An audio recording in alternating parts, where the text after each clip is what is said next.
The Battle of the Dogger Bank was a naval battle that took place on 5 August 1781 during the Fourth Anglo-Dutch War, part of the American War of Independence, in the North Sea. It was a bloody encounter between a British squadron under Vice Admiral Sir Hyde Parker, 5th Baronet, and a Dutch squadron under Vice Admiral Johann Zoutman, both of which were escorting convoys. Background: in December 1780, Great Britain declared war on the Dutch Republic, drawing it militarily into the American War of Independence. The Dutch had for many years been supplying the Americans, and shipping French supplies to the Americans, in support of the American war effort.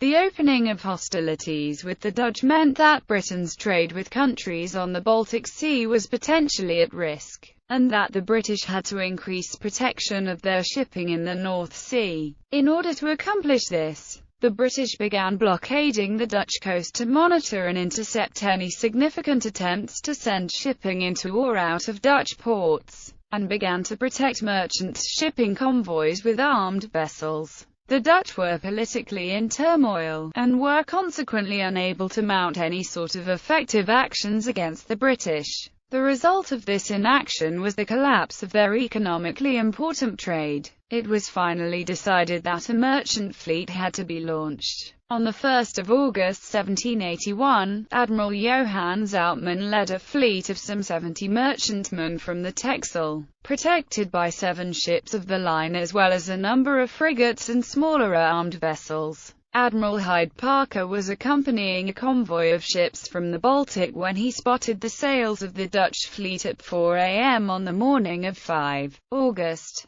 He immediately dispatched his convoy toward the English coast, and ordered his line to give chase rather than prepare for battle. Zoutman, whose ships had been interspersed with the merchantmen, signaled his line to form in between Parker and the convoy. The ships of Parker's fleet were not in the best of condition, since great demands were placed on the Royal Navy by the demands of the war, and all manner of ships were pressed into service, or did not receive necessary maintenance. Some ships were in such poor condition that the number of guns available to fire was reduced from its normal complement. The ships had had no time to practice the normal fleet maneuvers. In spite of this, Berwick and Parker's flagship Fortitude, both 74 guns, were both relatively new and in good shape. The Dutch fleet had not seen any significant action due to the British blockade. Battle. With a calm sea and a breeze from the northeast, Zoutman maneuvered his line onto a port tack, heading east-southeast, and awaited Parker, who held the weather gauge. The British fleet closed raggedly at first due to the poor condition of some of the ships into line of battle abreast in accordance with the signal raised at 6:10 a.m. 2 ships were told to change places,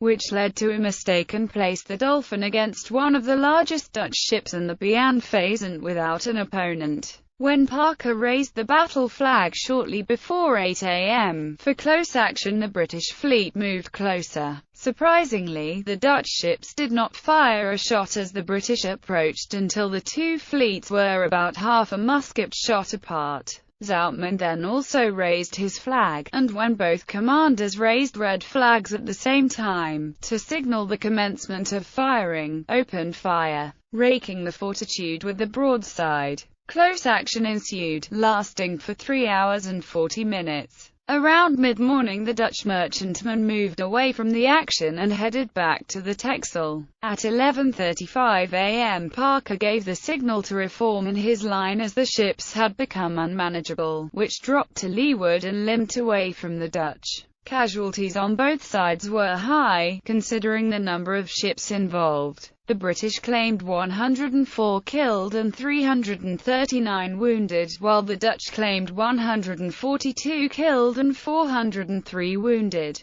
There were private reports made that the Dutch casualties were actually much higher, possibly reaching 1,100. The Hollandia sank the same night. Her flag, which was kept flying, was taken away by the Belpool, and carried to Admiral Parker. Aftermath. Although the Dutch celebrated the battle as victory, Their fleet did not leave harbor again during the war, and the merchant trade remained crippled. At least one convoy did make it to the Baltic, but it flew under Swedish flags and was accompanied by a Swedish frigate. Parker claimed victory but considered that he had not been properly equipped for his task, and on arrival at the Nore, met King George telling him, "I wish your majesty better ships and younger officers. As for myself, I am now too old for the service." He then resigned his command. The battle had no real impact on the general course of the war. Order of battle. The order of battle is provided by Clause 505.